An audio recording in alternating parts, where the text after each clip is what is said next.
রাতে নওরিন ওপাশ ফিরে শুয়ে আছে আর এরশাক বারান্দায় দাঁড়িয়ে নীলাঞ্জনার সাথে ফোনে কথা বলছে। অনেকটা সময় পার হয়ে গিয়েছে, কিন্তু এরশাকের থামার কোনো নাম নেই। এবার ভীষণ নওরিনের রাগ হতে থাকে। রাগে গা জ্বলছে তার। নওরিন উঠে যায়, এরশাকের কান থেকে ফোনটা ছোঁ মেরে কেড়ে নেয়। সরি, রং নাম্বার বলেই ফোনটা কেটে দেয়। এরশাক রাগী চোখে তাকিয়ে আছে নওরিনের দিকে। তবে নওরিন ভয় পাচ্ছে না, বরং সে এরশাকের চেয়েও রাগী লুকে তাকায়। আমার বাড়িতে দাঁড়িয়ে আমারই সামনেই অন্য নারীর সাথে কি চলছে আপনার? এসব লীলাখেলা এখানে চলবে না। এরশাক বিরক্ত হয়। সি, কি ভাষা! জরুরি কথা বলছিলাম, বোঝো না? নওরিন এরশাকের কলারটা চেপে ধরে। ভাষার দেখেছেন কি? কিসের এত কথা? প্রেমের কথা? ভালোবাসার কথা? তাই নাকি? হুম। বউ কথা বলছে না, তাই তো অন্য নারীর সাথে কথা বলছিলাম। নওরিন এরশাককে ছেড়ে দেয়, পেছনে হাঁটা দেয়। আপনার চরিত্রের দোষ আছে, তার জন্যই তো প্রেমিকাকে প্রেগনেন্ট করে ছেড়ে দিয়েছেন। চরিত্রহীন পুরুষ মানুষ, লজ্জাও করে না। এরশাক রাগী চোখে তাকায় নওরিনের দিকে। কি বললে? নওরিন মুচকি হেসে আবারও বিছানায় এসে বসে। বললাম, আপনার যতগুলো প্রেগনেন্ট গফ আছে তাদের নামের একটা লিস্ট বানিয়ে রাখিয়েন, না হলে বুড়ো বয়সে হিসাব মেলাতে পারবে না কতগুলো গফ, আবার তাদের কতগুলো বা। নওরিন এতটুকু বলতেই এরশাক পেছন থেকে নওরিনের হাতটা শক্ত করে পেঁচিয়ে ধরে। একদম বাজে কথা বলবা না। নওরিন এবার মুচকি হাসে। নীলাঞ্জনা আর তার বাচ্চার ব্যাপারে সে সবটাই জানে। এশা বলেছে তাকে সবকিছু। তবুও সে এরশাককে খোঁচানোর জন্যই কথাগুলো বলল। আজকাল এরশাককে রাগাতে তার খুব ভালো লাগে। এরশাক নওরিনকে সামনে ঘুরিয়ে জড়িয়ে ধরে। আমি নীলার সাথে না, সজলের সাথে কথা বলছিলাম। ওদের বিয়ের ব্যাপারে ইম্পর্টেন্ট কথা ছিল, তাই দেরি হলো। রাগ করো না বউ। নওরিন এরশাকের বুকে মাথা রাখে। মেজো খালার কথায় সে বড্ড বেশি কষ্ট পেয়েছে, বড্ড লেগেছে মানে। এরশাক সামনে থাকায় কথাগুলোর বেগ আরো জোরে লেগেছে, তার বুকটা ফালা ফালা করে দিয়েছে। নওরিন এরশাকের বুকে মুখ গুজে প্রশ্ন করে, একটা কথা বলবো? হুম। I was not raped by your brother. এরশাক নওরিনের মুখের দিকে তাকায়। তোমার মনে আছে সবটা? কি? তুমি তো সেন্সলেস ছিলে। নওরিন এরশাকের মুখের দিকে তাকায়। আপনি কি করে জানলেন? বাদ দাও, বলুন। এরশাক বিছানায় গিয়ে ওপাশ হয়ে শুয়ে পড়ে। ভীষণ ক্লান্ত, আজকে ঘুমাই। নওরিন আর কোনো প্রশ্ন করে না। সে জানে লোকটাকে প্রশ্ন করেও কোনো লাভ নেই। সে ততটুকুই উত্তর দিবে যতটুকু সে দিতে চাইবে। এর বাইরে একটা কথাও সে বলবে না। প্রশ্ন করা মানে শুধু শুধু শব্দের অপচয়। ভোর 4টা নাগাদ এরশাকের ফোনটা বেজে ওঠে। এরশাকের মা ওয়াশরুমে মাথা ঘুরে পড়ে গিয়েছে। এরশাক খবর পেয়ে আর এক মুহূর্ত অপেক্ষা করে না, রওনা হয়ে যায় বাড়ির পথে। নওরিনদের এই বাড়িতে কয়েকদিন থাকার কথা ছিল, কিন্তু পরিস্থিতি পাল্টেছে। তাদের ফিরে যেতেই হবে। জিনাত শিকদার বিছানায় চোখ বুজে শুয়ে আছেন। মাথার কাছে এক পাশে বোন শিউলি পারভিন আর এক পাশে এশা বসে আছে। এরশাক ঘুরে ঢুকতেই শিউলি পারভিন পাশ থেকে উঠে যান। এরশাক মায়ের পাশে গিয়ে বসে, মাথায় হাত বুলিয়ে দেয়। জিনাত শিকদার ছেলের স্পর্শ টের পেয়েও চোখ বুজে আছেন। এরশাকের ওপরে ভীষণ রাগ তার। এরশাক মায়ের কপালে আলতো করে একটা চুমু খায়। জিনাত শিকদার এরশাককে গালে মুখে হাত বুলিয়ে দেয়। আব্বা, চিন্তা করো না, আমি ঠিক আছি। প্রেশারটা একটু বেড়েছিল, এখনই কমে গেছে। ঘরে গিয়ে ফ্রেশ হয়ে ঘুমিয়ে পড়ো, চিন্তা করতে হবে না। এরশাক যেতে চায় না, কিন্তু মা জোর করে পাঠিয়ে দেয়। নোহা আর এরশাকেও চলে যেতে বলেন। এরশা চলে যায়। সবাই চলে গেলেও নোহা আর নওরিন সেখানেই দাঁড়িয়ে আছে। নোহা নওরিনের পাশে এসে বলে ওঠে, তুমিও চলো বাব্বা, হয়তো ঘুমাবে। আর চলো চলো, দ্রুত চলো। জিনাত শিকদার তাদেরকে থামিয়ে দেন। নোহা, তুই যা, নওরিন থাক। ছেলের বউ শাশুড়ির সেবা করবে, এটাই স্বাভাবিক। বউয়ের সেবা না নিয়ে মরবো? নোহা জোরে নিঃশ্বাস নেয়, মুখ কালো করে চলে যায়। বাবা, নওরিনকে কিছু বলবে, আর এটা সে বেশ আন্দাজ করতে পেরেছে। কিছু করার দরকার। শিউলি পারভিন ঘরের দরজা ভিজিয়ে দেয়। নওরিন শাশুড়ির পাশে গিয়ে বসে। আম্মা, আপনি ঠিক আছেন? ছোট করে প্রশ্ন করে নওরিন মাথা নিচু করে নেয়। সে ঠিক করে বলে শাশুড়ির সাথে কথা শুরু করবে, আর বুঝে উঠতে পারছে না। জিনাত শিকদার উঠে বসে, বালিশে হেলান দিয়ে আধ শোয়া হয়ে পা দুটো বিছিয়ে দেয়। আপনার পাটা টিপে দিব? জিনাত শিকদার বলে ওঠে, প্রয়োজন নেই। তাহলে মাথা? কোনো কিছুরই দরকার নেই। তোমায় কিছু কথা বলি নওরিন। যখন তুমি এশার বন্ধু ছিলে, এশা রোজ তোমার ব্যাপারে কিছু না কিছু বলতো। তোমাকে আমি এশার মাধ্যমেই চিনেছি, কাছ থেকে জেনেছি। তোমার সাথে তো বার কয়েক আমার ফোনেও কথা হয়েছে। নওরিন মাথা নাড়ায়। শিকদার বাড়ির প্রত্যেকটা পুরুষ মানুষেরই চরিত্রে কালিমা যুক্ত। শিকদার বাড়ির প্রত্যেকটা পুরুষেরই অতীত আছে, নারী সংগঠিত কেলেঙ্কারি আছে, অতিরিক্ত প্রভাব প্রতিপত্তির সম্পদ তাদের চরিত্র হনন করে রেখেছে। তোমার শ্বশুরদের দাদা শ্বশুরের অতীত বিবরণ তোমায় না দেই, সেটা দেওয়া ঠিকও হবে না।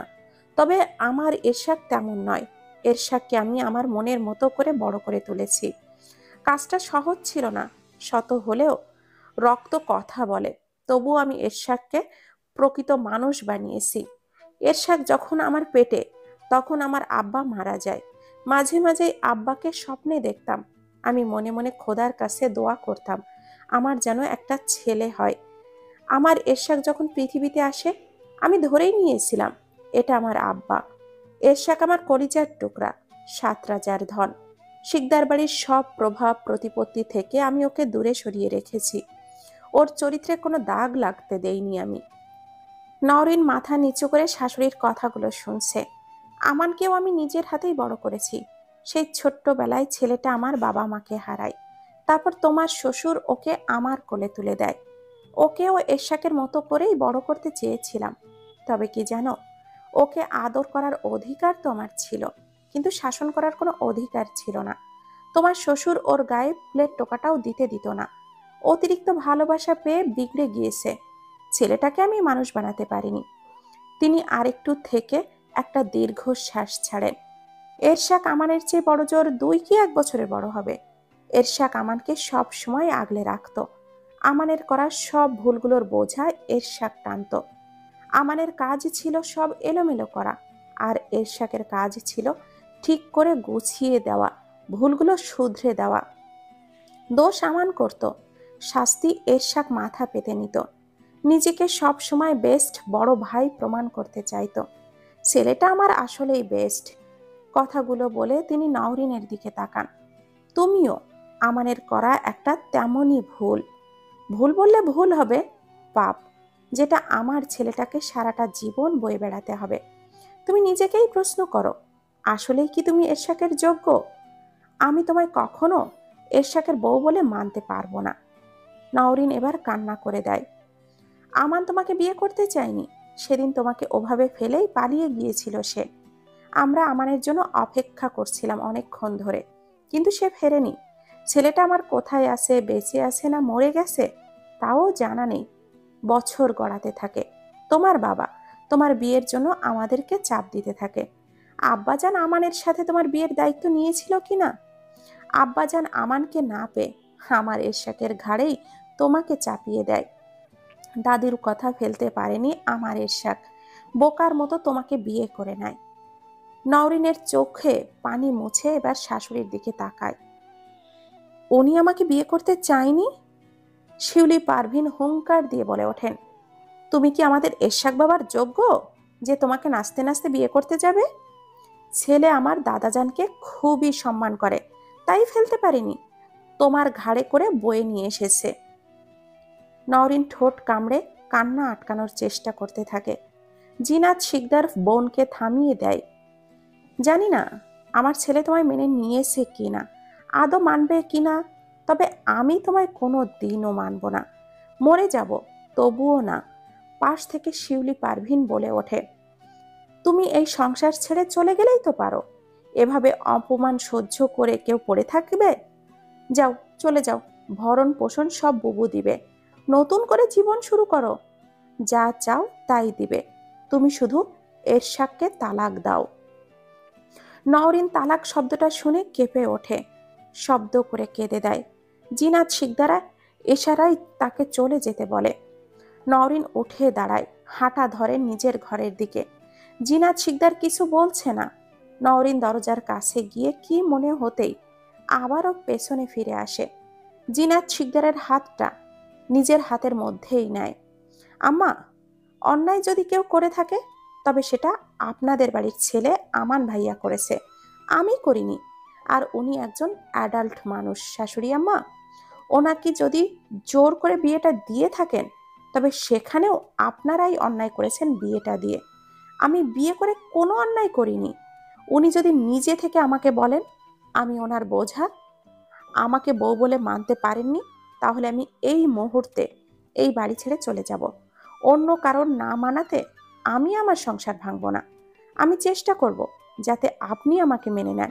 ব্যাস, আমি এতটুকুই করতে পারবো। কথাগুলো বলে নওরিন ঘর থেকে বেরিয়ে যায়। জিনাত শিকদার নওরিনের যাওয়ার দিকে তাকিয়ে আছে। এতটুকুন একটা মেয়ে, অথচ কত শক্ত তার চাহনি, কত জোর তার কথার মাঝে, যেন তারও টনক নাড়িয়ে দিয়েছেন। শিউলি পারভিন মাথায় হাত দিয়ে বসে আছে। দেখেছো বুবু, কি দেমাগ। হুম, মেয়েটা তোমার গলার কাটা হয়ে গেছে, না পারছো গিলতে, না পারছো ফেলতে। তিনি কোনো উত্তর দেন না। যদি আমি তোমার মনের আশা পূরণ করি আমাকে কি দেবা বুবু?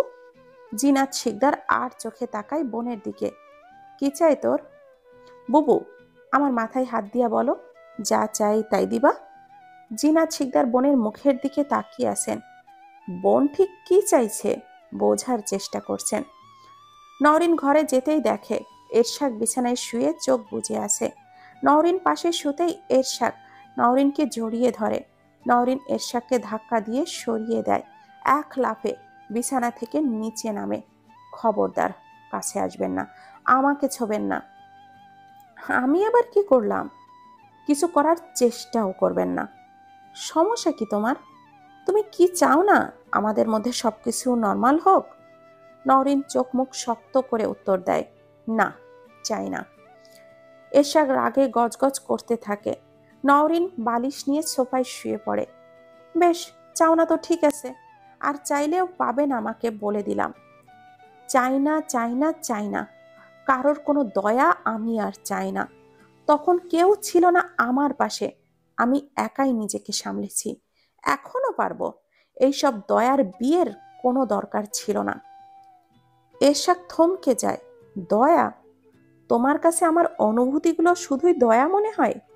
সবসময় কি মুখে বলেই ভালোবাসা প্রকাশ করতে হয়? নওরিন চুপ করে আসে। এরশাক উঠে গিয়ে নওরিনকে জড়িয়ে ধরে। নওরিন এরশাকের বুকে মুখ গুজে কাঁদতে থাকে। এরশাকের মামাতো বোনের বিয়ে, গোটা শিকদার বাড়ির নিমন্ত্রিত। শুধু এরশাকের দাদু আর দিদা যাবে না, বাকি সবাই যাবে। দাদু দিদা বাড়িতেই থাকবেন। সবাই সেজে গুজে তৈরি। কাল থেকে বিয়ের অনুষ্ঠান শুরু হয়ে যাবে। সন্ধ্যা হয়ে গিয়েছে, ঘন্টা দুয়েকের রাস্তা। তাই তারা ঠিক করেছে সন্ধ্যায় বার হবে। এই সময় রাস্তাও তুলনামূলক ফাঁকা থাকে, জার্নি করেও আরাম। সন্ধ্যাতে যাওয়া এরশাকের বায়না ছিল। নওরিন আর নোহা দুজনেই কালো রঙের একটা শাড়ি পরেছে। এশা মুখ গোমড়া করে তাকিয়ে আছে। মুখ দেখেই বোঝা যাচ্ছে রাগ করেছে সে। নওরিন এশার গালটা টেনে দেয়। ইস, কি হয়েছেটা কি? ওর কাছে যা এখন। তো ওই যে তোর বেস্টু, আর আমার কেউ না। এমন করিস কেন? ম্যাসিং মেবা ম্যাসিং। ভালোবাসা উতলাইয়া পড়তেছে।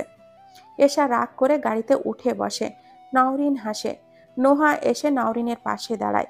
পা থেকে মাথা পর্যন্ত নওরিনকে দেখে। তোমায় ভীষণ সুন্দর লাগছে।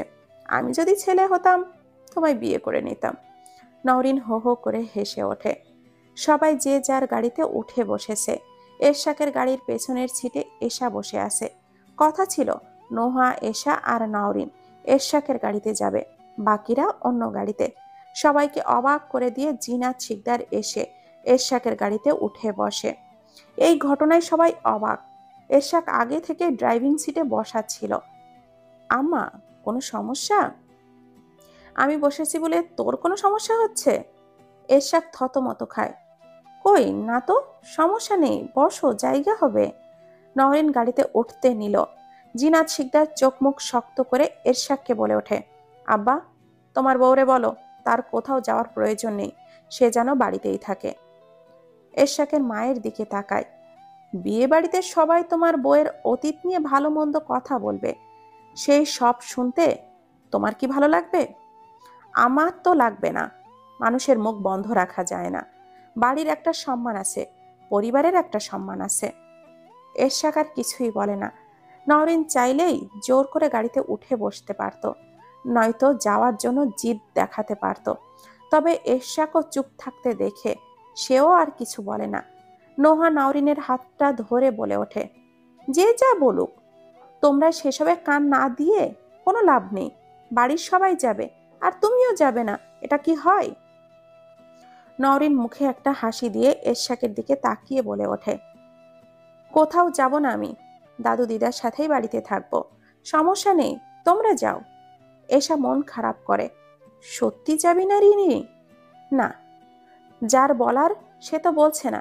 দিব্যি আমাকে না নিয়েই গাড়িতে উঠে বসে আছে, আমি যাব না। নওরিন বাসার ভেতরে চলে যায়। নোহা এরশাকের দিকে তাকিয়ে আছে।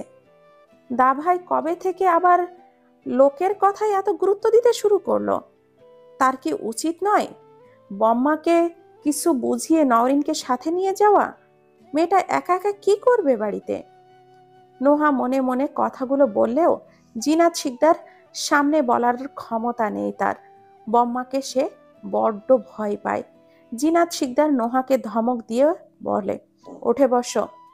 নওরিন বাসার ভেতরে ঢোকে, একে একে সব গহনা খুলে বিছানায় ছুঁড়ে মারে। মাথাটা ভীষণ গরম হয়ে গিয়েছে তার, ভীষণ রাগ হচ্ছে। তবে শাশুড়ি মায়ের ওপর নয়, বরং শাশুড়ির ছেলের ওপর। নওরিন কিছুক্ষণ থম মেরে বিছানায় বসে থাকে। তার কেন যেন মনে হচ্ছে এরশাক এক্ষুনি ফিরে আসবে আর বলবে, তুমি না গেলে আমিও যাব না। কিছু সময় পর নওরিন গুটি গুটি পায়ে রান্নাঘরের দিকে হাঁটা দেয়। এই মুহূর্তে এক কাপ চা প্রয়োজন, তা না হলে মাথাটা ঠান্ডা হবে না। নওরিন চুলায় পানি বসিয়ে দেয়। গ্যাসটা চালিয়ে দিতেই কারেন্ট চলে যায়। চারপাশে অন্ধকার নেমে এসেছে, গা ছমছমে পরিবেশ। এরই মাঝে নওরিন অনুভব করে কেউ একজন তাকে পেছন থেকে জড়িয়ে ধরেছে। বেশ শক্ত তার বন্ধন, যেন কখনো ছুটবে না। নওরিনের মুখে এক চিলতে হাসি ফুটে ওঠে। আপনি ফিরে এসেছেন? আমি জানতাম আপনি আমাকে ছাড়া যাবেন না, আমি তো আপনার সঙ্গিনী। নওরিন নিজেকে ছাড়িয়ে নিয়ে অন্ধকার হাতড়ে বসার ঘরে আসতে থাকে। সেখানে তার ফোনটা রাখা আছে, আলো জ্বালানো দরকার। চারিদিকটা ঘুটঘুটে অন্ধকার হয়ে আছে। হঠাৎই কিছু একটার সাথে ধাক্কা খেয়ে হুমড়ি খেয়ে পড়তে নিলেই দুটো হাত আবারও তাকে জাপটে ধরে। এমন কানার মতো হাঁটছো কেন? দেখেন না কত অন্ধকার, নিজেকেই তো দেখা যায় না, অন্য কিছু কি করে দেখবো? এরশাক পকেট থেকে ফোনটা বার করে আলো জ্বালিয়ে নওরিনের মুখের সামনে ধরে। এবার দেখো কি দেখবা, চোখে লাগে, সরান। এরশাক আলোকটা সরিয়ে নেয়। বাহিরে তো আলো আছে, এখানে কি হলো? দাঁড়াও দেখছি। এরশাক দেখছি বলে 2 কদম সামনে যেতেই কারেন্ট চলে আসে। নওরিন রাগী চোখে তাকায় এরশাকের দিকে। ফোনটা যখন কাছেই ছিল তখন আগে আলো জ্বালালেন না কেন? অন্ধকারে আর এত কষ্ট করতে হতো না, পড়ে গেলে কি হতো? এরশাক ভুরু কুঁচকে তাকায়। আলো জ্বালানোর সুযোগটাই তো দেবে, তুমি আসার সাথে সাথেই তো জ্বালালাম। গ্যাসটা অফ করেছেন নাকি সেটাও করেননি? কিসের গ্যাস? ধ্যাত। নওরিন রান্নাঘরে যায়, এরশাকও পিছু পিছু যায়। রান্নাঘরে গ্যাসটা অলরেডি অফ করা। কি আশ্চর্য, অফ করে দিয়েছেন বললেন না কেন? শুধু শুধু কষ্ট করা লাগলো। কি সব বলো? এরশাক নওরিনকে আর কিছু বলতে না দিয়েই এরশাক তাকে টেনে বাহিরে নিয়ে যায়। সব খুলছো কেন? কি খুলছি? অর্নামেন্টস, সাজুগুজু তো সব নষ্ট হয়ে গেছে। এখন তোমাকে এভাবে নিয়ে গেলে সবাই তো হাই হাই করবে, বলবে তোমার মতো পেতনিকে কেন বিয়ে করলাম, ঠোঁটে লিপস্টিকটাও নেই। নওরিন মুখ বাঁকিয়ে বলে ওঠে, আমি পেতনি? হুম। দেখুন, আমি কি জানতাম আপনি আবার ফিরে আসবেন? আপনার আম্মা না বারণ করলো, এলেন কেন? এরশাক জোরে একটা নিঃশ্বাস ফেলে। ফোনে টেক্সট করেছি, দেখো নাই কেন? বলেছিলাম তো একটু ওয়েট করো। এখন চলো, আর সাজুগুজু করার সময় নেই, এভাবেই যেতে হবে। কথাটা বলেই এরশাক নওরিনকে টানতে থাকে। আমি যাব না। এতই যখন আমাকে নিয়ে যাওয়ার ইচ্ছে ছিল, তখন আম্মাকে বললেন না কেন? এরশাক নওরিনের গালটা টেনে দেয়। প্রথমত, তুমি না গেলে আমিও যেতে পারবো না। তোমাকে একা বাড়িতে রেখে যাওয়া সম্ভব না। তুমি না গেলে আমাকেও তোমার সাথেই থাকতে হবে। আবার এভাবে ফাঁকা বাড়িতে আমাকে একা পুরুষ মানুষ পেয়ে তুমি যদি উল্টাপাল্টা কিছু করো, আমার ইজ্জতের দাম কি নাই নাকি? তাই সেরকম কোনো রিস্ক আমি নিতে চাচ্ছি না। আর দ্বিতীয়ত, তখনই যদি আমার মুখের ওপরে কথা বলতাম, আম্মা রাগ করতো না? ভাবতো আমি আম্মাকে গুরুত্ব না দিয়ে তোমাকে বেশি গুরুত্ব দিয়ে ফেলেছি।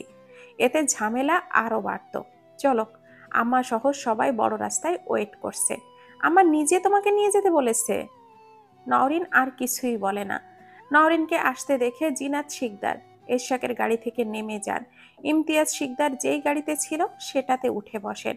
শিউলি পারভিন বোনের কাছে এসে বলতে শুরু করে, নাম না কেন? ওইখানেই তো থাকতা। বউরে এই গাড়িতে পাঠাইতা। ইমতিয়াজ শিকদার রাগী চোখে তাকায় শালির দিকে। দেখো শিউলি, বোনকে এসব কুমন্ত্রণা দিও না। আর শোনো, বড় বউ হিসাবে এসব ফালতু লোকের কথা শুনে নিজেকে সিরিয়ালের ডাইনি শাশুড়ির পর্যায়ে নিয়ে যেও না। বৌমাকে মেনে নাও, অতীত ভুলে যাও, তাতেই সংসারের মঙ্গল। তোমার ছেলেরও ভালো থাকবে, আর সাথে আমরাও ভালো থাকবো। দুলা ভাই, আমাকে এমন করে বলতে পারলেন? তুমি এমনই। ইমতিয়াজ শিকদারের কথা শুনে পেছন থেকে ছোট চাচি হো হো করে হেসে ওঠেন। পরে নিজেকে সামলে নেন। জিনাত শিকদার চুপ করে বাহিরের দিকে তাকায়।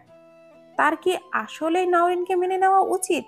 কিন্তু সে তো আমানের পাপের ফল। মোটামুটি একটা লম্বা জার্নির পর তারা পৌঁছে গেছে এরশাকের নানা বাড়িতে। সেখানে সবাই এরশাকের নতুন বউকে সাদরে গ্রহণ করে নেয় কোনো রকম সংকোচ ছাড়া। নওরিনকে একে একে সবার সাথে পরিচয় করিয়ে দেওয়া হয়। নওরিন সবাইকে সালাম করে। এরশাকের নানা নানু নওরিনকে উপহার দেয়। তারা আজকেই প্রথম নওরিনকে দেখল। আজকে বিয়ে বাড়িতে মেহেন্দি, সঙ্গীত দুটোই একসাথে প্ল্যান করা হয়েছে। সব পরিকল্পনা এশা আর স্নেহার। এরশাকের কাজিনরা সবাই নাচ গান করছে। নওরিনও তাদের সাথেই আছে। সেখানে শিউলি পারভিনের একমাত্র মেয়ে স্নেহাও উপস্থিত ছিল। স্নেহা তার মাকে পছন্দ করে না। ছোটবেলায় তার মা তাকে বাবার কাছে ফেলে চলে এসেছিল। নিজের সুখের কথা চিন্তা করে তাকে বাবার কাছে দিয়ে পালিয়ে এসেছিল এই মহিলা। একবারও ভাবেনি মা ছাড়া মেয়েটার কত কষ্ট হবে। স্নেহা তার দাদা দাদির কাছেই মানুষ হয়েছে। মায়ের সাথে সম্পর্ক না থাকলেও নানা বাড়িতে তার আসা যাওয়া ছিল। মাঝে মাঝে টাকার প্রয়োজন হলে নানুরাই তো তাকে সাহায্য করে। বাবা সহ সৎ মায়ের সংসারে তাকে থাকতে হয়। দুঃখ কষ্টের অভাব নেই। নানা নানিরাই তার ভরসার জায়গা। বিপদের দিনে শেষ আশ্রয়।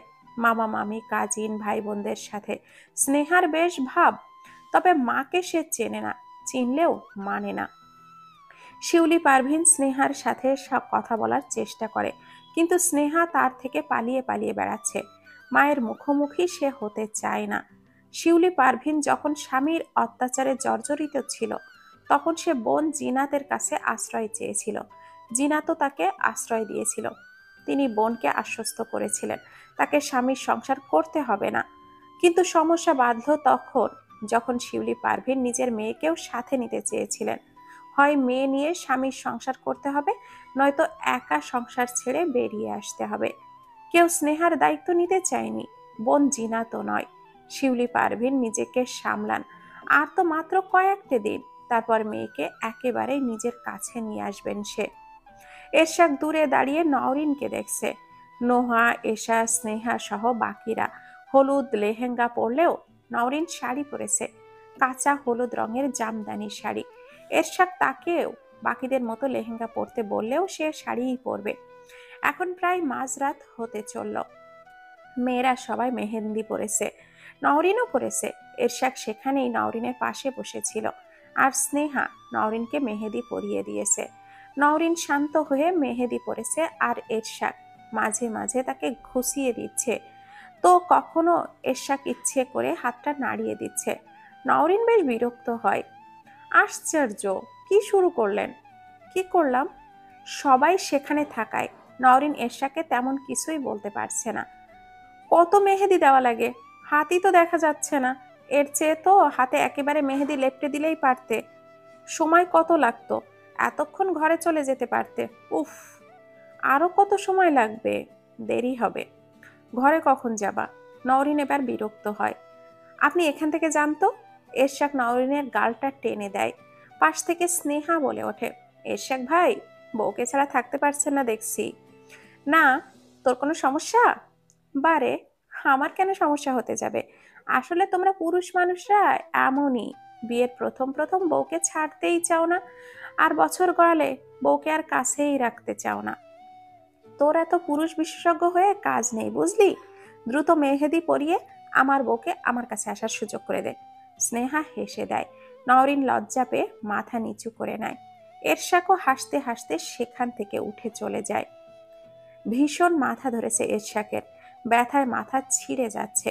এখন নওরিনকে তার প্রয়োজন। কাছে থাকলে তাকে দিয়ে মাথাটা টেপাতো।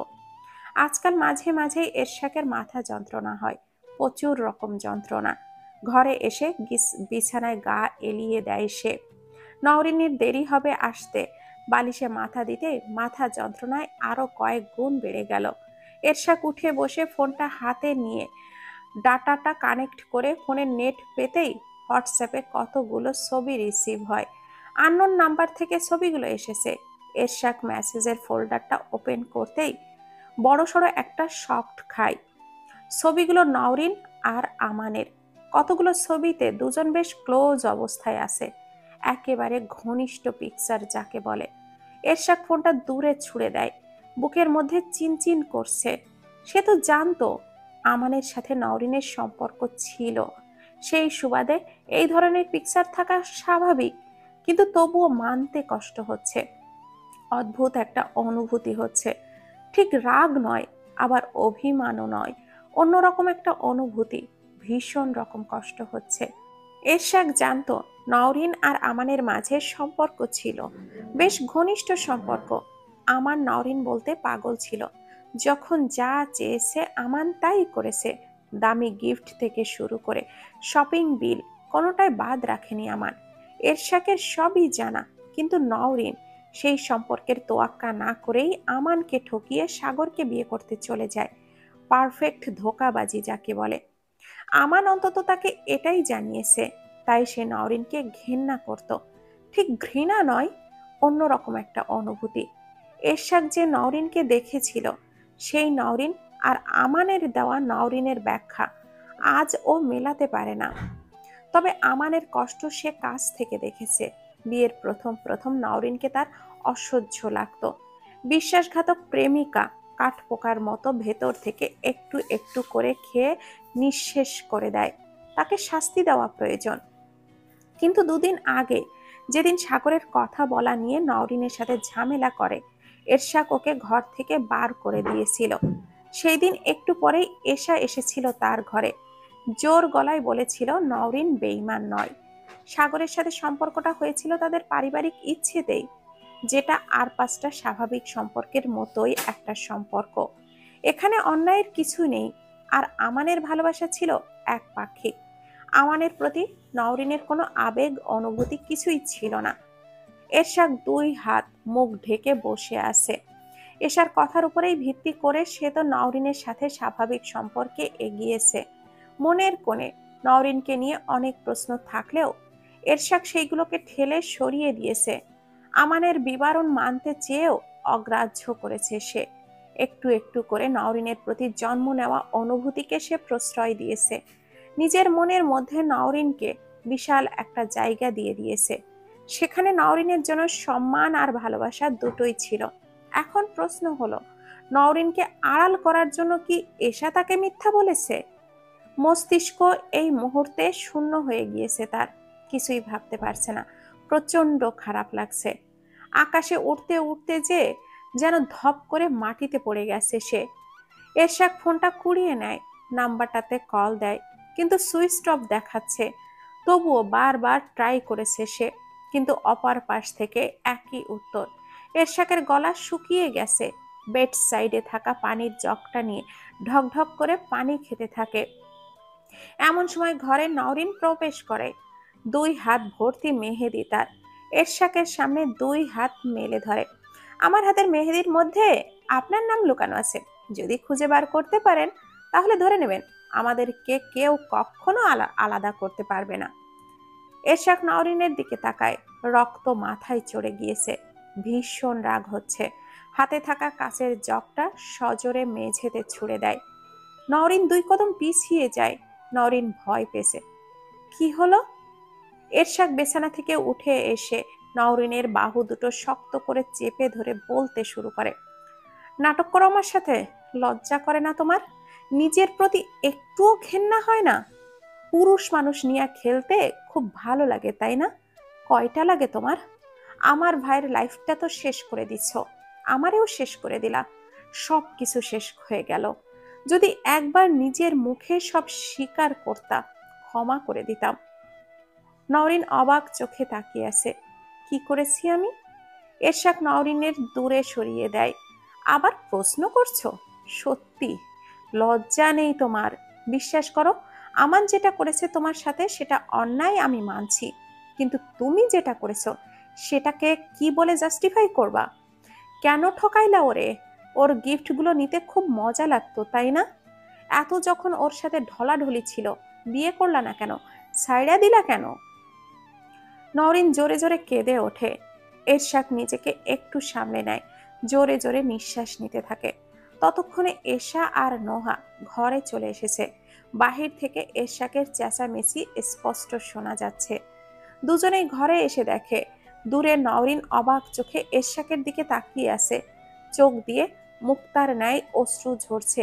আর ঠিক তার সামনেই এরশাক রক্ত চোখে দাঁড়িয়ে আছে। রাগে তার সারা শরীর কাঁপছে। নোহা ধীরে ধীরে প্রশ্ন করে, কি হয়েছে দা ভাই? বাড়ি ভর্তি লোকজন, সবাই শুনছে তো। এরশাক নওরিনের দিকে ইশারা করে বলে ওঠে, এটারে সরা, আমার চোখের সামনে থেকে দূরে নিয়ে যা। আমি নিজেরে কন্ট্রোল করতে পারছি না।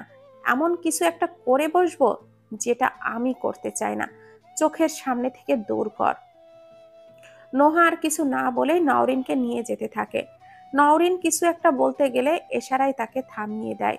এই মুহূর্তে কিছু বলা মানে আগুনে ঘি ঢালা। এশা নোহা আর নওরিন চলে যেতে নিলে এশাকে থামিয়ে দেয়। এশার সাথে সাথে বাকিরাও থেমে যায়। এরশাক ধমক দেয়, যাইতে বলি নাই তোদের? নোহা আর নওরিন চলে যায়। এশা ভাইয়ের সামনে দাঁড়িয়ে কাঁপতে থাকে। নোহা নওরিনকে নিয়ে বাড়ির বাহিরে পুকুর পাড়ে নিয়ে আসে। বাড়ি ভর্তি মানুষ। নওরিন এখন কান্না করবে, এটাই স্বাভাবিক। সবার সামনে এইসব তামাশা হলে নানান জন নানান রকম কথা বলবে। আপাতত নওরিনকে আলাদা রাখাই ভালো। নওরিন মাথা নিচু করে কাঁদছে। হাতের মেহেদিটা ঘেটে গেছে। মেহেদিতে এখনো রং আসেনি। ভালোবাসার রং লাগার পূর্বেই বিবর্ণ হয়ে উঠেছে। কি হয়েছে নওরিন? দাভাই হঠাৎ করে এমন রং বদলালো কেন? নওরিন মাথা নাড়ে। সে জানে না কি হয়েছে। নোহা একটু চিন্তায় পড়ে যায়। কি হয়েছে সেটা সে বুঝে উঠতে পারছে না। নোহা নওরিনকে সান্ত্বনা দিয়ে বলে ওঠে, সম্পর্কে একজন আগুন হলে অপরজনকে পানি হতে হয়। আপাতত দা ভাই আগুনের রোল প্লে করছে, তুমি পানির রোল প্লে করো। আমার কি কোনো আত্মসম্মান নেই? আর কত অপমানিত হব আমি? বিয়ের প্রথম দিন থেকেই একইভাবে চলছে। হয় আমি বাবার কাছে চলে যাব, নয়তো এই পুকুরে ঝাঁপ দিয়ে মরে যাব। কথাটা বলেই নওরিন হাউ মাউ করে কান্না করে দেয়। নওরিন, আমি সত্যি বুঝতে পারছি না হঠাৎ কি হলো, তবে কিছু একটা হয়েছে। বড় রকম ভুল বোঝাবুঝি হয়েছে। একটু ধৈর্য ধরো, সবটা মিটে যাক, দেখবা দাভাই তোমার মাথায় চড়িয়ে রাখবে একেবারে। আত্মসম্মান দেখানোর জন্য আগে নিজের সম্মানটা তো অর্জন করো, তারপর না হয় দেখবে। এই শিকদার বাড়ি আর শিকদার বাড়ির মা পুরুষ মানুষগুলো আমার জন্য একেবারে অভিশাপ। এই অভিশাপ নিয়ে আমি আর বাঁচতে পারবো না। নওরিন কথাগুলো এরশাদকে উদ্দেশ্য করে বলে। বিছানায় গিয়ে উঠে বসে। চেয়ারে বসে টেবিলে মাথা গুজে বসে আছে এরশাদ। খুব তাড়াতাড়ি আপনাকে আমি এই অভিশাপ থেকে মুক্তি দেব। ঈর্ষার টেবিল থেকে মুখ তুলে তাকায় নওরিনের দিকে।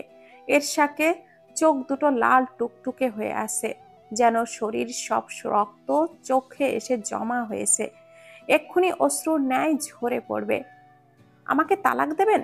দিয়ে দিন না। এরশাক পূর্বের ন্যায় আবারও টেবিলে মাথা ঠেকায়, কিছুই বলে না।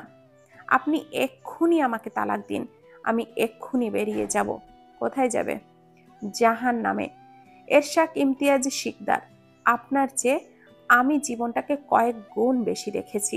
প্রতি পদে পদে জ্বলেছি আমি। আপনার ভাই আমাকে জ্বলন্ত চুল্লিতে নিক্ষেপ করেছে, আমি প্রতি মুহূর্তে আগুনে জ্বলেছি। আপনি আমাকে তালাক দিলে শুধুমাত্র সেই আগুনের প্রখরতা বাড়বে, এর চেয়ে বেশি আর কিছুই হবে না। হয়তো শেষ হয়ে যাব, নয়তো সবকিছু জ্বালিয়ে পুড়িয়ে ছারখার করে দেব। একটা সত্যি কথা বলবে? চুপ হয়ে রয়েছে। আমার সাথে কি সত্যি তুমি সম্পর্কে গিয়েছিলে? নওরিন হাসে, জোরে জোরে হাসে। কেন, কিছু জানেন না আপনি? এরশাক মোবাইলের ছবিগুলো বার করে নওরিনের সামনে ছুড়ে দেয়। এগুলো কি? নওরিন ছবিগুলো দেখে না, দেখার প্রয়োজন নেই। মোবাইলের পাওয়ারটা অফ করে বিছানায় রেখে দেয়। ধরুন সম্পর্ক ছিল, ধরুন আমি আপনার ভাইকে ফাঁসিয়েছি, দামি উপহার নিয়েছে, ধরুন আমি আপনার ভাইয়ের ক্ষতি করেছি, তাতে কার কি যায় আসে? আপনার ভাই আমার ক্ষতি করেনি? এরকম সময়ে আমার সাগর ভাইয়ের সাথে সুইজারল্যান্ডে হানিমুন করার কথা ছিল, অথচ দেখুন আমি এখানে পড়ে পড়ে আপনার কাছে মার খাচ্ছি, আপনার বাড়ির লোকের কাছে আমি অপমানিত হচ্ছি। আমার ক্ষতি কি কিছু কম হয়েছে? খুব শখ না সাগরের সাথে হানিমুনে যাওয়ার? নরিন আবারও হাসে, সেই হাসিতে আনন্দ নেই, হাসির আড়ালে রয়েছে এক বুক অভিমান, দুঃখ আর এরশাকের প্রতি ধিক্কার, তাচ্ছিল্য, ব্যঙ্গ, যেটা এরশাক বেশ বুঝতে পারছে। খুব শখ ছিল, বিয়ে করব, সুন্দর করে ঘর সাজাবো, 10-12টা বাচ্চা কাচ্চা হবে। কিচ্ছু হলো না। জানেন, আমি সাগর ভাইকে খুব ভালোবাসতাম। এরশাকের চোখ দুটো দপ করে জ্বলে ওঠে। তুমি স্বীকার করলে আমানের সাথে তোমার সম্পর্ক ছিল? ধরুন করলাম, তাতে আপনার কি? জলে, ভীষণ জলে, কষ্ট হয়, নিতে পারছি না এসব। নওরিন একটু থেমে বলে ওঠে, আমি শপথ করে বলতে পারি, আমি সজ্ঞানে কখনো কোনো অন্যায় করিনি, কারোর সাথে কোনো অবিচার করিনি, কিন্তু আপনি আমার সাথে যেটা করলেন সেটা অন্যায়। ধরুন এটা প্রমাণ হলো আপনি ভুল, আপনার ধারণাগুলো ভুল, তখন পারবেন তো আমার সামনে মাথা উঁচু করে দাঁড়াতে? তাহলে ছবিগুলো? নওরিন চুপ হয়ে রয়েছে। আমি মনে প্রাণে চাই আমি ভুল প্রমাণিত হই, প্রয়োজনে সারাটা জীবন তোমার সামনে মাথা নিচু করে থাকব। নওরিন কোনো উত্তর দেয় না। ফিরে এলে কেন? বললাম না আমার চোখের সামনে আসবা না। নওরিন বেশ উচ্চ স্বরেই বলে ওঠে, প্রথমত সম্মান নিয়ে কথা বলুন, আর আমি আপনার স্ত্রী, তার চেয়ে বড় কথা আমি একজন নারী। দ্বিতীয়ত আমি নিজে আসতে চাইনি, আপনার আম্মা জোর করে দিয়ে গিয়েছে। বাড়ি ভর্তি মানুষ এখানে ঝামেলা করলে আপনাদেরই মুখ ছোট হবে, দরকার পড়লে গাছতলায় রাত কাটাতাম, তবুও আপনার সাথে না। নোহা আর নওরিন পুকুর পাড়ে বসেছিল। তখন মোটামুটি মাঝরাত পেরিয়ে গিয়েছে, মেহেন্দির অনুষ্ঠান তখনও চলছে। জিনাত শিকদার জানালা দিয়ে দুজনকে দেখে ফেলে। তিনি বেরিয়ে গিয়ে নওরিন আর নোহাকে টেনে ভেতরে নিয়ে আসেন। রাত বিরাতে এইসব জায়গায় ভূত পিচাস থাকে। একজন তো নতুন বউ, আর একজন আবিয়াত্তা মেয়ে মানুষ। তেনাদের নজর পড়তে পারে, মনে মনে দোয়া করে দুজনকেই ফু দেয়। নওরিন চোখ বুজে ফেলে, দেখেই বোঝা যাচ্ছে কান্নাকাটি করেছে সে। তিনি বুঝতে পারছেন ছেলে আর ছেলের বউয়ের মাঝে ঝামেলা হয়েছে, কিন্তু তিনি কাউকেই কোনো প্রশ্ন করেন না। শান্ত এবং শক্ত কণ্ঠে বলে ওঠে, নোহা তুই তোর ঘরে যা, আর নওরিনকে নওরিনের ঘরে দিয়ে আয়। নওরিন দুম করে বলে দেয়, আমি ওনার কাছে যাব না। তিনি কণ্ঠে একটা দৃঢ়তা এনে বলে ওঠে, এই বাড়িতে তুমি অতিথি, এটা তোমার নিজের বাড়ি নয়। বাড়ি ভর্তি মানুষ, তামাশা করো না। নিজের ঘরে যাও। আর কিছু বলে না নওরিন, গুটি গুটি পায়ে ঘরে চলে আসে। ঘরে এসে দেখে এরশাক টেবিলে মাথা রেখে উবু হয়ে আছে। নওরিন ঘরে এসে আলোটা নিভিয়ে দিতেই এরশাক চোখ মেলে তাকায়। হ্যাঁ, তা তো থাকবেই। আমি কে হই তোমার? আপনি আমার আসলেই কেউ হন কিনা সে বিষয়ে আমার যথেষ্ট সন্দেহ আছে। তবে আপনার অসভ্য আচরণ এটা বলে দিচ্ছে আপনি আমান শিকদারের বড় ভাই। রক্ত কথা বলে। আপনি মুখোশের আড়ালে থাকেন আর আমান মুখোশহীন। নওরিন কথাটা বলে গায়ে কাঁথাটা টেনে দিয়ে শুয়ে পড়ে। অসভ্য লোকটার সাথে আর মুখ লাগাতে ইচ্ছে করছে না তার। প্রায় ভোর হতে চলল। এখন এমনিতেও ঘুম আসবে না, তবুও নওরিন চোখ বুজে থাকে। এরশাকের সাথে তার কথা বলতে ইচ্ছে করছে না। শুধু এরশাক নয়, পৃথিবীর কারোর সাথে তার কথা বলতে ইচ্ছে করছে না। আপাতত সে পৃথিবীর সব থেকে দুঃখী মানুষ। মাঝে মাঝে ইচ্ছে করে এইখান থেকে ছুটে পালিয়ে যেতে, কিন্তু কোথায় যাব? মনে মনে নওরিন নিজেকে নিজেই প্রশ্ন করে। যাওয়ার যে কোনো জায়গা নেই। মা বলে দিয়েছে, বাঁচলেও যেন শ্বশুর ঘরে বাঁচি, আর মরলেও যেন শ্বশুর ঘরেই মরি। আমার বোঝা আর টানবে না। নওরিন একটা দীর্ঘশ্বাস ফেলে। সময়ের ব্যবধানে নিজেকে তার পৃথিবীর সবচেয়ে মেরুদণ্ডহীন নিকৃষ্ট মানুষ বলে মনে হচ্ছে। তবে সে বাধ্য সবকিছু মেনে নিতে, কারণ নিজেকে নির্দোষ প্রমাণ করার মতো কোনো শক্তপোক্ত দলিল তার কাছে নেই। আবার হুঙ্কার দিয়ে মাথা চাড়া দেওয়ার মতন ক্ষমতাও এই মুহূর্তে তার নেই। এত শত চিন্তার মাঝে নওরিনের একটু চোখ লেগে গিয়েছিল। ফজরের আজানের শব্দে তন্দ্রা কেটে যায়। নওরিন উঠে বসে। নামাজের সময় হয়েছে। নামাজই একমাত্র শান্তির উৎস, যা মন আত্মা দুটোকেই শান্ত করতে পারবে। নওরিন উঠে গিয়ে ফ্রেশ হয়ে নামাজ পড়ে নেয়। নামাজ শেষ করে এরশাকের কাছে এসে দাঁড়ায়। এরশাকের কোনো সাড়া শব্দ নেই। অন্যদিন হলে এরশাক আগে উঠে পড়ে, নওরিনকে নামাজের জন্য ডাক দেয়। নওরিন উকি দিয়াই এরশাকের দিকে। এরশাক টেবিলে মাথা লাগিয়ে আগের মতোই শুয়ে আছে, বোধহয় ঘুমিয়ে গিয়েছে। নওরিন কিছু একটা মনে করে এরশাককে ডাক দেয়। এই যে শুনছেন, বিছানায় শুয়ে পড়ুন, আমি উঠে যাচ্ছি। আর কতক্ষণ এভাবে থাকবেন? এরশাকের কোনো সাড়া নেই। নওরিন একবার ভাবে, এভাবেই থাক, কষ্ট পাক, আমার তাতে কি? কিন্তু পরক্ষণে কিছু একটা মনে করে ফিরে আসে, এরশাককে ধাক্কা দেয়। উঠুন, বিছানায় শোবেন, চলুন। এরশাক ঢুলু ঢুলু চোখে তাকায় নওরিনের দিকে। মাথা তুলতে কষ্ট হচ্ছে তার। এরশাক মৃদু স্বরে নওরিনকে কাছে ডাকে, বলে ওঠে, খুব মাথা যন্ত্রণা করছে, উঠতে পারছি না, আমাকে একটু ধরে বিছানায় যাবা? নওরিন আলো জ্বালায়। এরশাক মাথা সোজা করতেই নাক দিয়ে গলগলিয়ে রক্ত পড়তে থাকে। নওরিন ভয় পেয়ে যায়। এরশাক উঠতে গিয়েই নওরিনের গায়ে ঢলে পড়ে।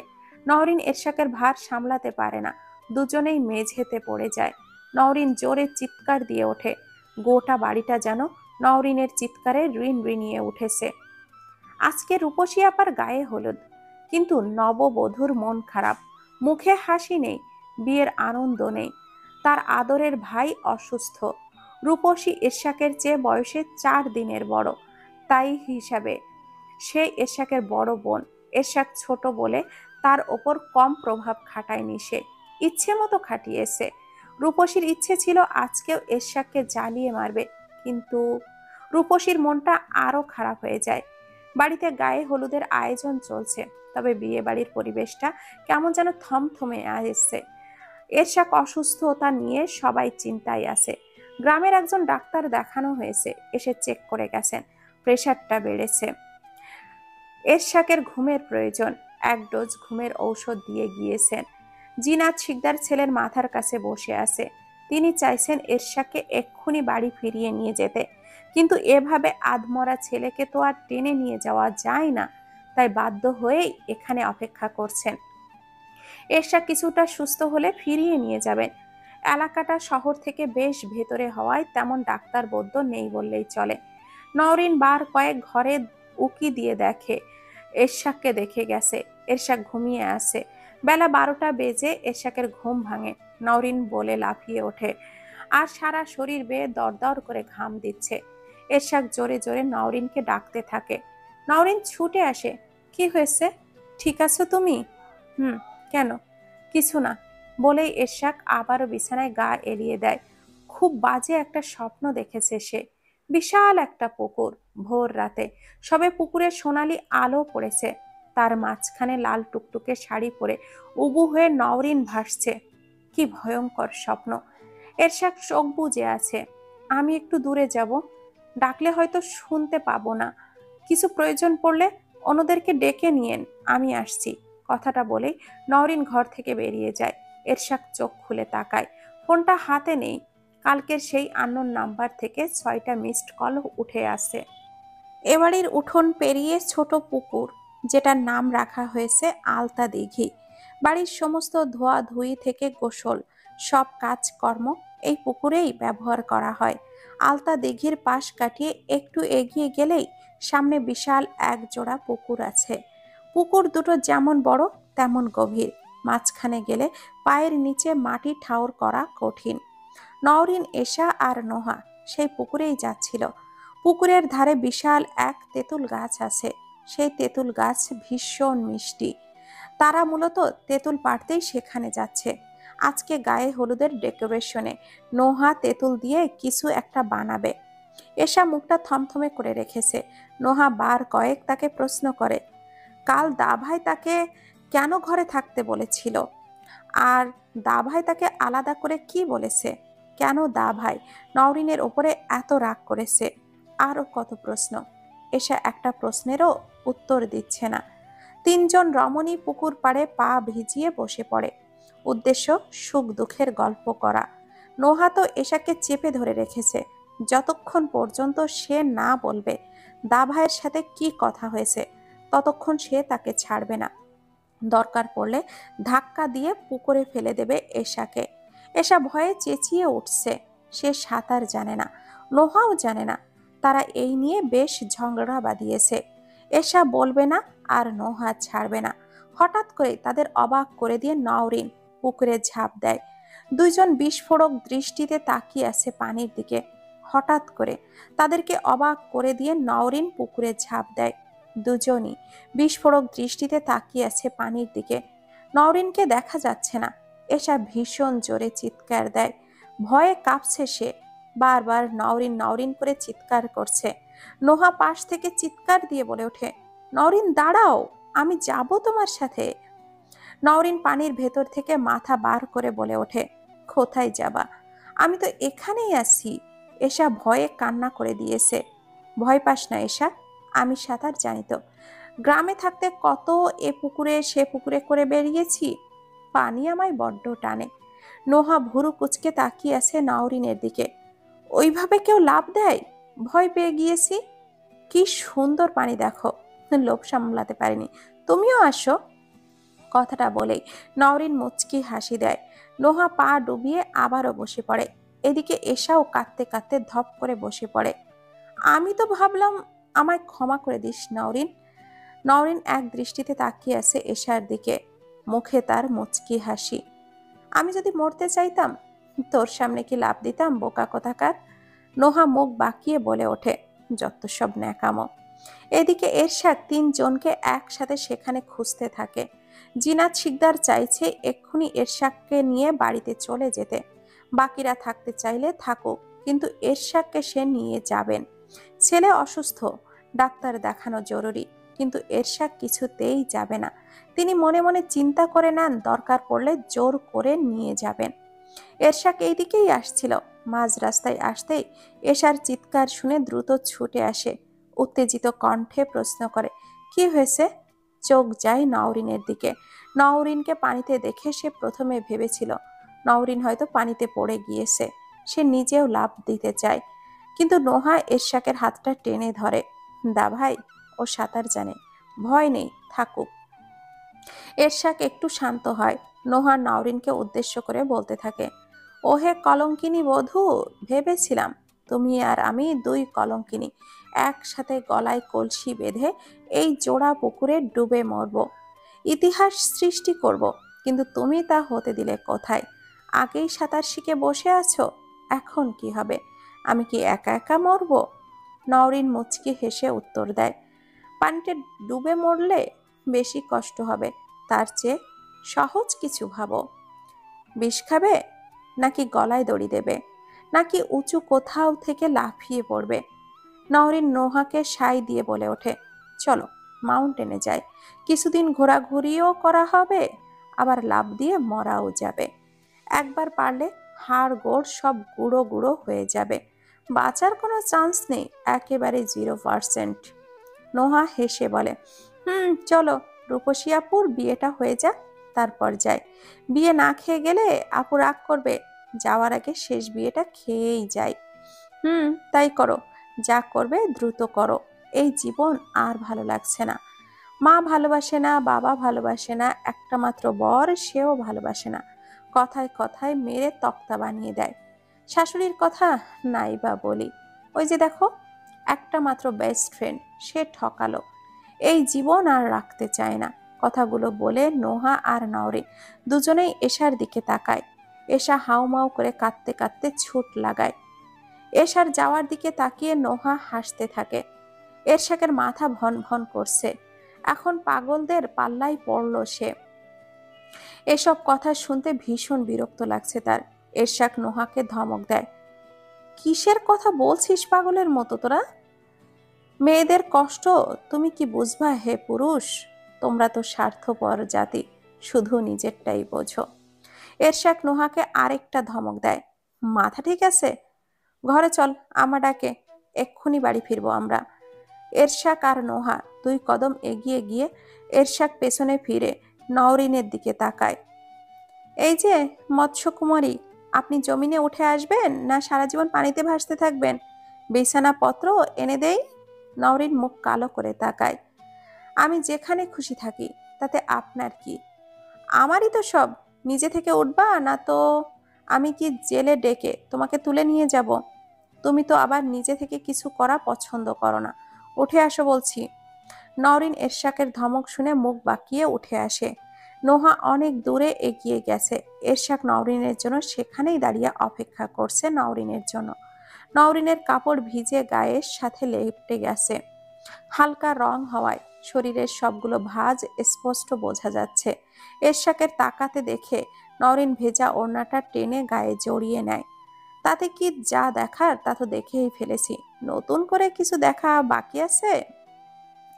এরশাক পা থেকে মাথা পর্যন্ত আবারও চোখ বোলায়। এভাবে রাস্তা দিয়ে হেঁটে যাবে? কিছু হবে না, চলুন। ওড়নাটা আরেকটু টেনে নেয় নওরিন। টানাটানি করার জন্য গায়ের সাথে আরো চিপকে গেছে। এরশাক একটু বিরক্ত হয়, বিরক্ত স্বরেই বলে ওঠে, এটা টানলেই নিশ্চয় শুকিয়ে যাবে না? নওরিন মুখ ভেঙচি কাটে। এরশাকের এবার মেজাজটা খারাপ হয়ে যায়। মৎস্য কুমারীরা জামা কাপড় পরে না, তুমি পরেছো কেন? খ কি সব বলেন ইডিয়েট! সাথে তোয়ালে নেই, পানিতে নামছো কেন? কোনো কমন সেন্স নাই? এটা যে গ্রাম, এতটুকু মাথায় থাকে না? মাথায় কি গোবর পোড়া? নওরিন মুখ বাঁকায়, শুধু তো এটাই পারো। এতটুকু রাস্তা কিভাবে যাবে? কোনো সেন্স আছে তোমার? নওরিন কোনো উত্তর দেয় না। এরশাক গা থেকে শার্টটা খুলে নওরিনকে পরিয়ে দেয়। তারপর হাঁটা দেয় বাড়ির পথে। নওরিনও এরশাকের পিছু পিছু আসতে থাকে। নওরিন বাড়ির ভেতরে ঢুকতেই ধাক্কা খায় জিনাত শিকদারের সাথে। নওরিনের দিকে ভুরু কুচকে তাকায়, তোমার গা ভেজা কেন? নওরিন মৃদু স্বরে উত্তর দেয়, পুকুরে নেমেছিলাম। কোন পুকুর? জোড়া পুকুরে। পাশ থেকে এরশাকের নানি হাই হাই করে ওঠে। এরশাক আর নওরিন মুখ তাকাতাকি করে। এরশাক প্রশ্ন করে, কি হয়েছে নানু? ওই পুষ্কুনিতে পেতনি থাকে, তোমার পাও ধরে টাইনা নিয়ে গেলে কি হইব? এরশাক উচ্চ স্বরে হাসতে হাসতে বলে ওঠে, ভয় নাই নানু, ওই পেতনি এই পেতনিকে দেখেই ভয়ে পালাবে। হাত পা ধরে টানাটানি তো পরের কথা। জিনাত শিকদার নিজের অজান্তেই ছেলের কথায় হেসে দেয়। নওরিন আর এরশাক ভেতরে চলে যায়। পাশ থেকে নানুমণি বলে ওঠে, হাইসো না, যদি কোনো পোয়াতি বউ তেনাদের খপ্পরে পড়ে, তাহলে আর সাওয়ালের মুখ দাহন লাগবো না। আমি কবিরাজ চাচারে খবর পাঠাই, আইসা একবার বউডারে ফু দিয়া যাক। নোহা এশার পেছনেই ছাড়ছে না। এশা পালাই পালাই করছে আর নোহা একটু পরপরই চেপে ধরছে। এশা কিছুতেই মুখ খুলবে না আর নোহাও ছাড়বে না। নওরিনের অতীত সব রহস্য এশার মাঝেই লুকিয়ে আছে। এটা নোহার ধারণা, শুধু ধারণা নয়, বিশ্বাস। এশা সাজুগুজু করার সময় নোহা এশার জুয়েলারি বাক্সে একটা খুব দামি ঘড়ি আবিষ্কার করে। নোহা এশার সামনে উঁচিয়ে ধরে, এটা কে দিয়েছে তোকে? এশা এক পলক দেখে নোহার হাত থেকে সো মেরে কেড়ে নেয়। কে আবার দিবে? আমি কিনেছি। কেন কিনতে পারি না? মিথ্যা বলিস না এশা, এটা আমি নিজে আমান ভাইকে পছন্দ করে দিয়েছিলাম। এশা এক পলক নোহার দিকে তাকায়। এমন জিনিস কি আর বাজারে কিনতে পাওয়া যায় না? কেন যাবে না? কিন্তু আমার বিশ্বাস এটা সেই ঘড়িটাই। এশা মুচকি হাসি দেয়। তুই যেভাবে আমার থেকে সব স্বপ্নগুলো কেড়ে নিয়েছিলি, আমিও তাই করেছি। ভালোবাসা আর যুদ্ধে সবকিছুই সম্ভব। এশা সেখান থেকে দৌড়ে পালায়। নোহা ধপ করে বিছানায় বসে পড়ে। এশা, আমার প্রতি তোর হিংসে? রূপসী আপুর গায়ে হলুদের অনুষ্ঠান চলছে, সবাই নাচ গান করছে, তবে এরশাক ঘরে শুয়ে আছে। মিউজিকের শব্দে তার মাথা যন্ত্রণা আরো বেড়ে যাচ্ছে। এরশাক ঘরের আলোটা নিভিয়ে বিছানায় শুয়ে ফোন চাপছিল। রং নাম্বারটা থেকে হোয়াটসঅ্যাপে আরো কয়েকটা ছবি রিসিভ হলো। এরশাক জোরে নিঃশ্বাস নিয়ে ছবিগুলো না দেখেই কন্টাক্টটা ব্লক করে দেয়। এরশাক ওপর হয়ে বালিশে মুখ গুজে, আবার অস্বস্তি হচ্ছে। মাথা যন্ত্রণা কিছুতেই ছাড়ছে না, শরীর ঝিম মেরে আছে। তবে এবার মেজাজ হারালে চলবে না। অতীত সবারই থাকে, হয় সেটাকে মেনে নিয়ে বর্তমানটাকে উপভোগ করতে হবে, না হয় অতীতের আগুনে প্রতিনিয়ত দগ্ধ হতে হবে। এরশাক বর্তমানটা চায়। নওরিন ঘরে আসে, এরশাককে উবু হয়ে শুয়ে থাকতে দেখে উদ্বিগ্নতার সাথে এরশাকের পাশে এসে বসে। শরীর কি খুব বেশি খারাপ লাগছে? এরশাক মুখ তুলে তাকায়। না, ঠিক আছি। তোমাদের একা ছেড়ে যেতে ইচ্ছে করলো না। ঘরে এলে কেন? সবাই আনন্দ করছে, সেখানে যাও।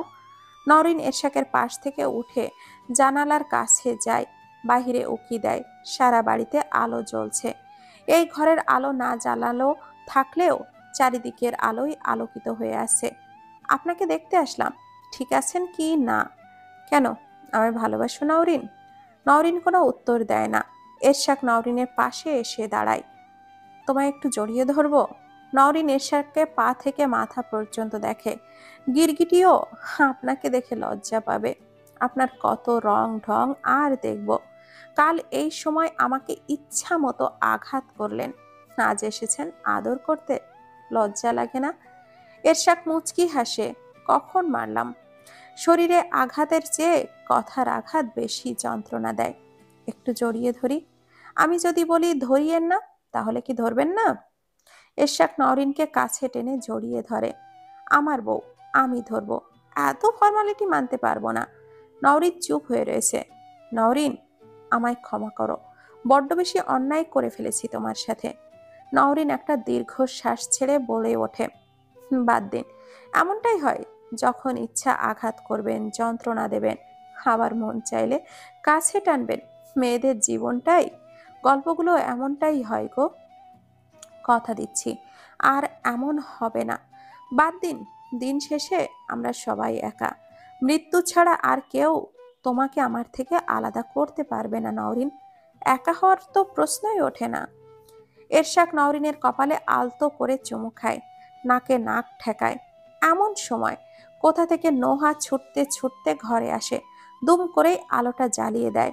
নওরিন আর এরশাক ছিটকে দূরে সরে যায়। নোহা মাথা নিচু করে নেয়। নওরিন, তোমার সাথে আমার কথা আছে, দ্রুত আমার সাথে চলো। কথাগুলো বলেই নওরিনের হাত ধরে টেনে নিয়ে যেতে থাকে নোহা। এরশাক খোলা জানালা দিয়ে বাহিরের দিকে তাকিয়ে আছে। নওরিনের সাথে ভুল বোঝাবুঝি মেটানো দরকার, না হলে পরবর্তীতে পরিস্থিতি সে সামলাতে পারবে না। এরশাকের ফোনটা বেজে ওঠে। হাতে নিতেই দেখে আননোন নাম্বার থেকে কল এসেছে। এরশাক ফোনটা কানে ধরতেই কানে বাজে সেই চিরচেনা কণ্ঠস্বর। দা ভাই, তুমি ভালো আছো? এরশাক চোখ দুটো বন্ধ করে নেয়। নোহা নওরিনকে ঘরের ভেতরে ঢুকিয়ে নিয়ে দরজাটা বন্ধ করে নেয়। কি হয়েছে নোহা? কোনো সমস্যা হয়েছে কি? সত্যি করে একটা কথা বলবে। কি কথা? কিছু লুকাবে না, কসম খাও। কি সব বলো? কসম খেতে নেই জানো না? হুম, দাবাহের নামে কসম খাও, একটা মিথ্যা বলবা না, লুকাবাও না।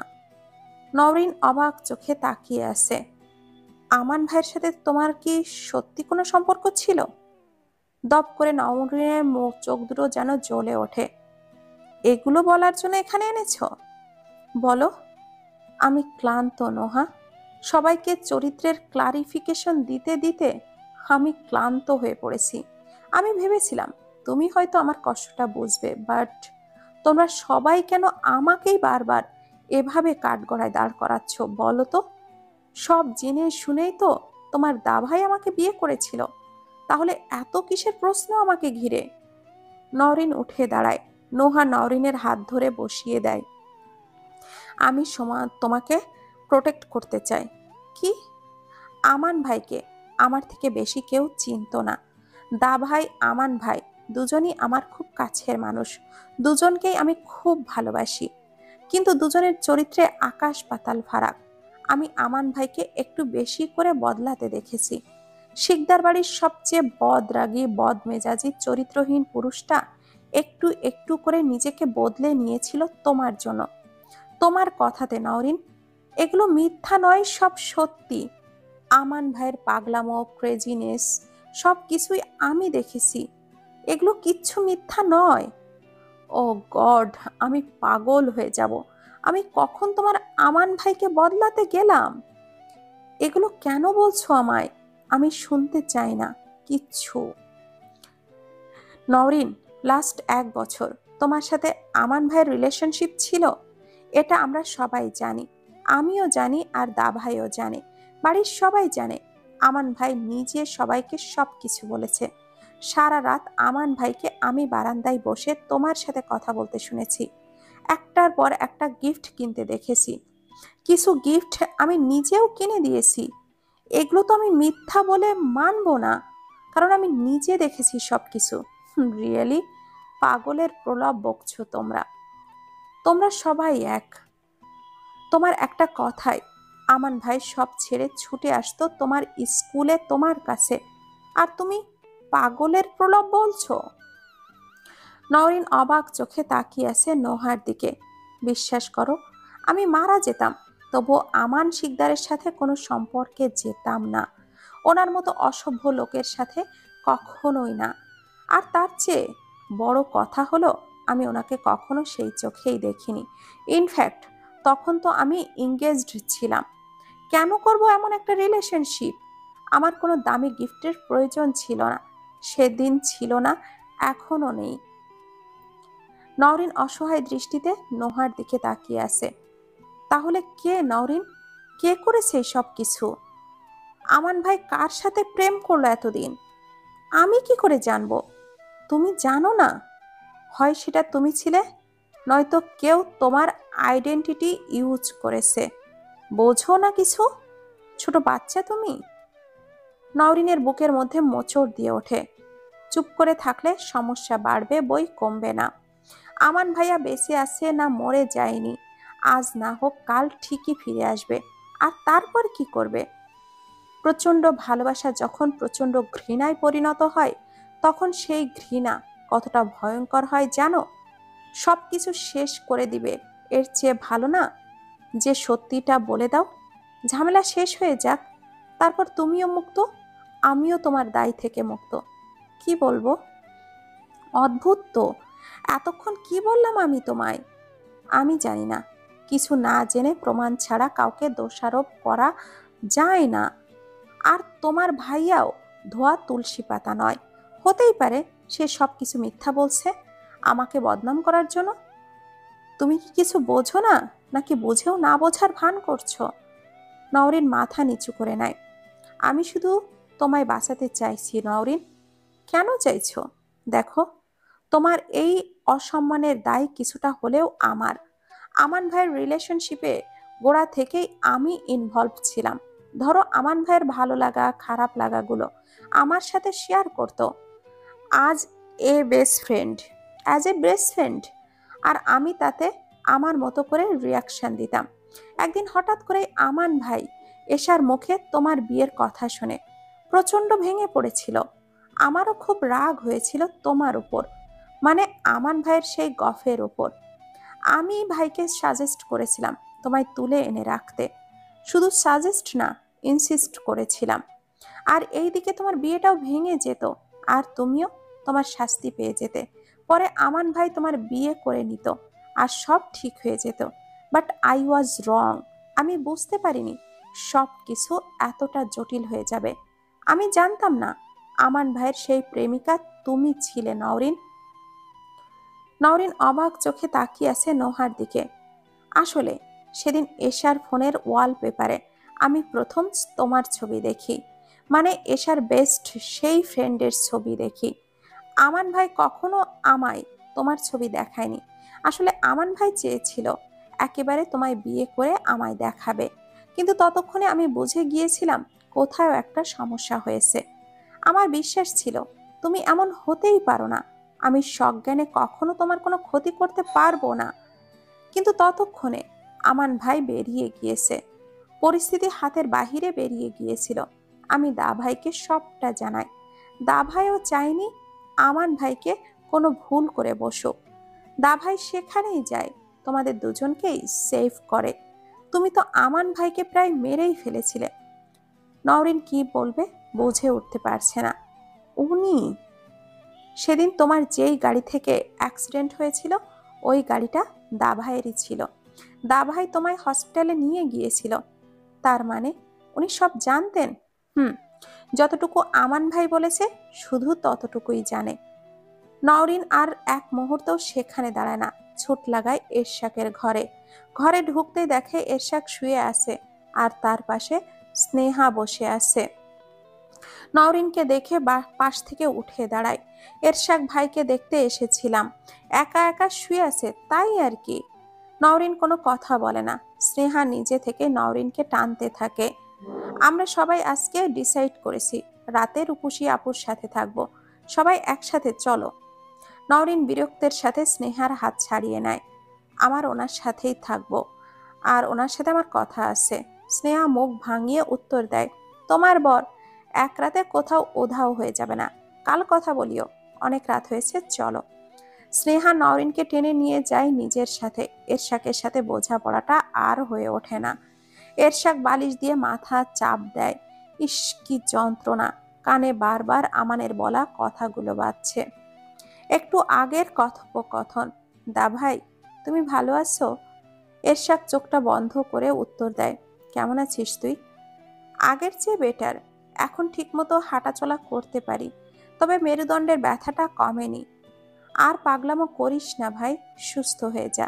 তুমি নওরিনকে কেন বিয়ে করলে দা ভাই? আমি তোর মতো পাগল নই, পরিবারের সম্মান নষ্ট হতো। দাদুর কথা ভেবেছিস? এই কলঙ্কের দায়ে মেয়েটা মরে যেত। মরলে মরতো, আমি তো চেয়েছিলাম ও মরুক। আমিও মারতাম, ও মরে যেত। সবসময় পাগলামো চলে না আমান।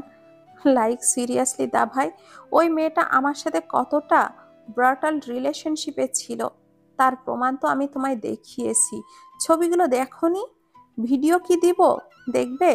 ভালো লাগবে দেখতে নিজের প্রেজেন্ট ওয়াইফের সাথে নিজের ভাইয়ের ভিডিও দেব বলো? আমান প্লিজ সম্মান দিয়ে কথা বল, নয়তো নয়তো কি বলো? ও গড, ওই মেয়েটা নিজের স্বার্থে আমার সাথে রিলেশনশিপে যায়, আবার নিজের স্বার্থে আমারই বুকে ছুরি মেরে পালিয়ে যায়। এরপরও তুমি কি করে ওকে অ্যাকসেপ্ট করো? দাদা ভাই, আমি সুইসাইড করতে গিয়েছিলাম ওর জন্য। লিসেন টু মি, ও এখন আমার বউ। হয় তুই ওকে সম্মান দিয়ে কথা বল, নয়তো ওর ব্যাপারে কোনো কথাই বলিস না। দা ভাই, ভুলটা তোর ছিল আমান, জোর করে কখনো ভালোবাসা হয় না। আমায় বাঁচালে কেন? মরে যেতে দিতে, তারপর যা ইচ্ছা করতে। তুই আমার ভাই, ও শুধু আমাদের সম্পদের জন্যই আমাকে ইউজ করেছে দা ভাই, টাকার জন্য। ও তোমাকেও আমার মতো নিঃস্ব করে ছেড়ে দেবে। ওদের মতো মেয়েরা কখনো ভালো হয় না, ওরা বেঈমান দা ভাই। আমি ওকে শেষ করে দেব, মেরে ফেলবো। এরশাকের মাথাটা গরম হয়ে গেছে, প্রচন্ড রাগে রি রি করে ওঠে, উত্তর দেয়। এরপর নওরিনের দিকে চোখ তুলে তাকালে, আমি তোকে শিকদার বাড়ির মাটিতে জ্যান্ত পুঁতে ফেলবো। আমায় বাধ্য করিস না আমান। আমান হেসে বলে, আজ যদি আমি ফিরে যাই 2 দিন লাগবে না ওর আমার কাছে ফিরে আসতে। ও তোমাকে ফাঁকি দিয়ে আমার কাছে চলে আসবে, মিলিয়ে নিও। তুমি কি জানো ও আমার সাথে কন্টাক্ট করার চেষ্টা করেছে? দেখবে টেক্সটগুলো, যেগুলো ও আমায় করেছে, নাকি ওর থেকে পাওয়া হাজার হাজার মিসড কলের স্ক্রিনশট পাঠাবো? সবগুলোই কিন্তু এখানকার তোমার সাথে বিয়ের পরের। এরশাক আর কিছু না শুনেই ফোনটা কেটে দিয়ে বিছানায় গা এলিয়ে দেয়। মানসিকভাবে সে বড্ড বিধ্বস্ত। চোখ দুটো বন্ধ করে নেয়। মাথায় কারোর হাতের স্পর্শ পেয়ে চোখ দুটো না খুলেই হাত ধরে টান দেয়। স্নেহা চিৎকার দিয়ে ওঠে, কি করছো? আমি তোমার বউ নই, আমি স্নেহা। এরশাক দ্রুত হাতটা ছেড়ে দেয়। তুই এই ঘরে কি করছিস? বড় খালা পাঠালো, তুমি নাকি অসুস্থ, তোমার কিছু লাগবে কিনা সেটা দেখতে, বলো। এরশাক আবারও ধপ করে শুয়ে পড়ে। কিছু লাগবে না। নওরিন কোথায়? ওকে ডেকে দে। স্নেহা এরশাকের পাশে বসে। তুমি তো আমার ক্রাশ বয়, তুমি বললে তো আমি প্রাণও দিয়ে দিতে পারি। আর তো সামান্য ভাবিকে ডাক দেওয়া। দাঁড়াও, এক্ষুনি ডেকে দিচ্ছি। স্নেহা উঠতে যাবে, তখনই নওরিন ঘরে প্রবেশ করে। সেই দিন আর এরশাক আর নওরিনের মাঝে কোনো কথা হয় না। দুজনের মনেই দুজনকে নিয়ে অনেক প্রশ্ন ছিল, তবে প্রশ্নগুলো অত্যন্ত ব্যক্তিগত। ভাড়া বাড়িতে এতগুলো মানুষের মধ্যে এই সব কথোপকথন করাটা বোকামি। স্বাভাবিকভাবেই সেদিন রূপসী আপুর বিয়েটা হয়ে যায়। রিসিপশনের দিন বিকেলেই তারা সপরিবারে বাড়ি ফিরে আসে। এরশাক বাকিদের আরো কয়েকদিন থাকতে বললেও জিনাত শিকদার রাজি হয় না। ছেলের সাথে বাড়ি ফিরবেন, তবে শিউলি পারভিন ফেরেন না। তিনি কদিন বাবার বাড়িতেই থাকবেন। এই 2 দিন দুজনের মনের মধ্যে ঝড় থাকলেও দুজনে বেশ স্বাভাবিক ছিল। এরশাক মেজাজ স্বাভাবিক রাখার যথেষ্ট চেষ্টা করেছে। বাড়ি ফিরেই গাড়ি থেকে নেমে এরশাক নওরিনকে ঘরে টেনে নিয়ে যায়। সবাই অবাক চোখে তাকিয়ে আছে এরশাকের দিকে। নোহা একটা ফাঁকা ঢোক গেলে দাভাইয়ের মাথায় কখন যে কিসের ভূত চাপে কে জানে। সবাই গাড়ি থেকে নামলেও এরশা গাড়ি থেকে নামে না। তাকে নামতে বললে উত্তর দেয়, আমি আজ এক্ষুনি হোস্টেলে ফিরে যাব। জিনাত শিকদার বেশ বিরক্ত হয়ে ছেলে মেয়েদের ওপর রাগে গজগজ করতে করতে বলে ওঠে, রোজ রোজ তোমাদের নাটক আমি আর নিতে পারছি না। আমারও তো বয়স হয়েছে, আর কত নির্যাতন সহ্য করব আমি? এসা কারোর কথাই কানে তোলে না। এসা জিদ করে সেখানেই বসে থাকে। আর তার ভাষ্য মতে কাল পরশু পরীক্ষা আছে, আজই তাকে ফিরতে হবে। নোহাও নাছোড়বান্দা, এশার হাত ধরে টেনে নিচে নামায়। কোথায় পালাস তুই? আশ্চর্য, পালাবো কেন? হাত ছাড়ো, লাগছে। সবাইকে অন্ধকারে রেখে তুমি গোপনে ডুবে ডুবে পানি খাবা? আমি তো তা হতে দেব না। দেখ শাকচুন্নি, আমার পেছনে লাগিস না, ফল ভালো হবে না। থ্রেট দিচ্ছিস? চোরের মন পালায় পালায় না? কোনো প্রমাণ নেই তোর কাছে? আমি তো বলিনি তুই কোনো ক্রাইম করেছিস, তাহলে প্রমাণের কথা আসলো কোথা থেকে? ঠাকুর ঘর কেড়ে আমি কলা খাইনি? এসা চোখ মুখ কালো করে নেয়। দেখ নোহা, তোর যা ভাবার ভাব, আমার তাতে কিছুই যায় আসে না। আমি তো আজই যাব, কেউ আটকাতে পারবে না। সি এসা, ধিক্কার জানাই তোকে। তুই আগে নিজেকে ধিক্কার জানা, নিজের ভাইয়ের মতো মানুষের সাথে। সি, বলতেও লজ্জা করছে। নোহার মেজাজটা খারাপ হয়ে যায়, রাগে গজগজ করতে থাকে। 2 বোনের ঝগড়ার মাঝে ইমতিয়াজ শিকদার এন্ট্রি নেয়। এশার বাবার কাছে আর্জি জানায় সে আজই চলে যাবে, কাল ইম্পর্টেন্ট ক্লাস আছে। ইমতিয়াজ শিকদার তাকে যাওয়ার পারমিশন দিয়ে দেয়। জিনাত শিকদার আর কিছুই বলে না, যা ইচ্ছা তাই করুক। আজকাল তার কথা কেই বা কানে তোলে? নোহা অনেক চেয়েও এশাকে আটকাতে পারে না। গাড়িতে বসা এশা সেই একই নাম্বারে বারবার ডায়াল করছে, কিন্তু অপর পাশ থেকে কোনো রেসপন্স নেই। তবুও এশা বারবার কল করেই যাচ্ছে। ইস, যদি একবার গলাটা শুনতে পেতাম। ফোনটা বুকে জড়িয়ে চোখ বুজে আপন মনেই কথাটা বলে ওঠে এশা। বুকটা ধুক ধুক করছে তার। এশা হাউমাউ করে কান্না করে দেয়।